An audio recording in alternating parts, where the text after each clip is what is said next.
네, 이 하나의 점을 이겨야 된다. 아니 갑자기 또 알릴레오 말씀하시니까 네. 우리 또 유시민 상임 고문께서 저 어제 너무 또 마음 아파요. 근데 앞으로 그 저기 메시지를 간략한 뭐 메시지를 내셨던데 뭐 이렇게 보니까 앞으로 제가 할 비평 활동 때문에 노무현 재단이 혹시 겪게 될지도 모를 어려움을 예방하기 위해서 일단 해촉을 요청한다라는 말씀을 주셨습니다. 앞으로 비평가로서 역할을 적극적으로 하시게 되시나요? 네, 그 메시지가 저는 두 개로 읽어졌는데요. 네.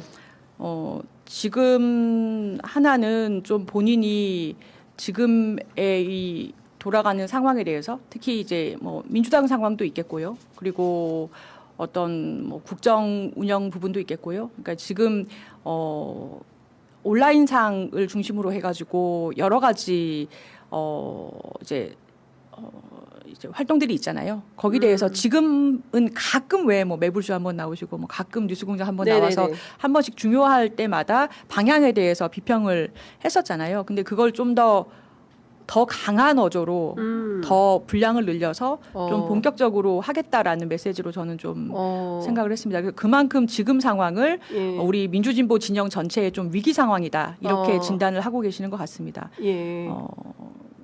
그래서 아마 좀 더 센 비평, 좀 더 많은 양의 비평으로 지금 상황에 대해서 우리 진영이 어디로 나아가야 되는 것인가, 우리가 누구와 어디로 같이 갈 것인가, 그리고 민주당이 어쨌거나 제일 당이고 여당이고 제일 많기 때문에 민주당은 그러면 어떤 방향으로 가야 되는 것인가에 대해서 좀 여러 가지 말씀을 하시지 않을까, 저는 그렇게 생각을 했고요. 저는 좀 마음이 아팠던 거는 굉장히 많은 이제 비판이나 문매를 막 사람들이 지금 이제 들고 있잖아요, 벌써. 지금까지도 계속해서 굉장한 정도의 뭐 말씀만 하면 비판이나 비평의 이제 중심에 있었고, 안 그러셔도 되는 분이 다시 또 등판을 하셨구나. 지금 어른들이 많이 안 계시다 보니까 본인이 나서야 되는 때라고 판단을 하신 것 같다. 저는 좀 약간 그런 생각이 조금 들었고요. 그게 하나가 있고, 또 하나는 이제 곽상원 의원께서 그 이제 재단 전체 유튜브 분량의 68% 말씀을 하시면서 이게 특정인이 이제 지나치게 많이 나오는 것에 대해서 그러면 이것이 대통령님의 유지를 기리는 그러한 채널이 맞느냐. 제가 또 진행자이기 때문에 그 부분을 말씀을 하셨어요. 근데 유시민 작가님 뭐 그 메시지에는 그런 말은 전혀 없으시지만 저는 그런 말까지 들으면서 방송을 하실 분은 아니잖아요. 사실 그럴 필요가 뭐 있습니까? 본인도 지금까지 이제 본인이 원래 다른 방송이나 이런 데서 받는 그런 거에 비해서 굉장히 사실 전직 이사장이시기 때문에 헌신봉사 하시는 마음으로 아마 이제 많은 시간을 써서 하셨을 텐데 그게 좀 마음이 아프더라고요. 어떻게 됐든 국민들이 보시기에는 재단 내부 사람들끼리의 어떤 이렇게 분쟁으로 보일 텐데 참 송구하고 죄송하다는 생각도 했고요. 그리고 재단이 좀 더 겸손한 마음으로 잘해야겠다 이런 생각도 했어요. 근데 그 말씀은 좀 드리고 싶어요. 그 유족분에 대해서 저희가 예우를 갖추고 당연히 존중하고 그 뜻을 가장 최우선으로 삼아야 되는 건 맞고요. 근데 의견이 다른 부분은 말씀을 드려야 되잖아요.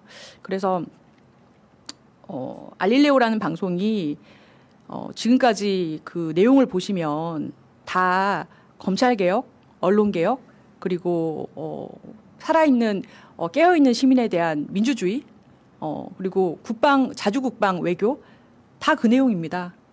그게 아까 이해찬 대표님께서 얘기하셨던 것처럼 노무현 없는 노무현 시대를 만들기 위한 방송이잖아요. 그렇다면 이것은 저도 그렇게 말씀하시면 그 논리에 따르면 68%의 저가 나와요. 그럼 이거는 노무현 방송인가 조수진 방송인가? 당연히 노무현 방송이죠. 그래서 좀 보시는 관점을 조금 이제 다르게 하는 게 맞지 않나? 좀 그런 생각은 많이 좀 어제 이런저런 생각해봤습니다. 저도 이제 7년 동안 진행한 알릴레오라는 프로그램이 없어졌고 해가지고 지난 프로를 이렇게 보면서 저도 뭐라도 좀 말씀을 애청자분들께 올려야 되지 않나 생각을 하다가 뭐 이런저런 생각해봤습니다. 오늘 취재 편의점에서 이게 좀 그 길게 말씀을 해주셔가지고 인용 보도가 많이 될 것 같다라는 생각이 좀 들었습니다. 어떻게 들으셨습니까? 사실 저는 그냥 뭐 뉴스 나오는 거 정도로만 봤는데 제가 뭐 이런 얘기를 할 주제가 되는지 모르겠는데 노무현 재단은 공적 자산이잖아요. 가족 기업이 아니고 뭐 유가족들의 뜻이나 생각이 매우 중요하겠지만 저는 이번이 처음이 아닌 걸로 제가 기억이 되거든요.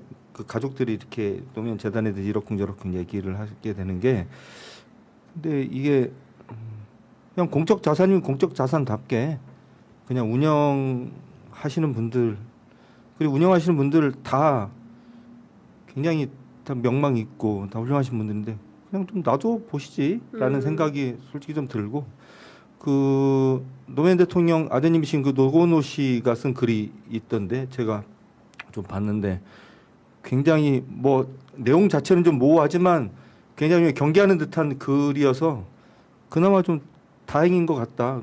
뭐 좀 다른 분하고 좀 다르네 이런 느낌을 좀 받았습니다. 잠깐 읽어드릴까요? 유시민 장관은 정치적 노선을 떠나서 귀중한 지식인이다. 그리고 노무현 재단은 시민의 것이다. 이런 입장을 이제 노건호 씨가 밝혔습니다.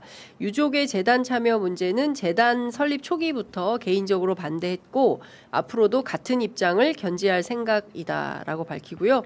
아버님의 정치적 유산은 혈연 관계의 유족이 아닌 시민들과 정치적 동지들이 물려받고 지켜나가야 한다는 신념은 확고하다. 우리 사회 민주화의 미래 기반을 뿌리부터 훼손하려는 상징 투쟁의 주요 대상물로 고인이 표적화돼 있다라고 밝히고 비록 지금은 다소 소란스럽고 보고 싶지 않은 여러 가지 충돌을 보게 됐지만 굳건히 깃발을 움켜쥐고 재단과 함께 해주시기를 부탁드린다. 이런 입장을 밝혔습니다. 요 입장에 동의하신다는 얘기죠? 바람직한 자세인 것 같다는 생각이 좀 들었습니다. 읽으면서. 그러니까 아버님 많이 닮으셨어요. 아드님이. 네. 키만 더 큰 키만 더 큰 노 대통령님 예. 같은. 예. 하여간 최근에 이제 여러 가지로 이제 지방선거 이후에 후폭풍이 어마어마한 것 같습니다.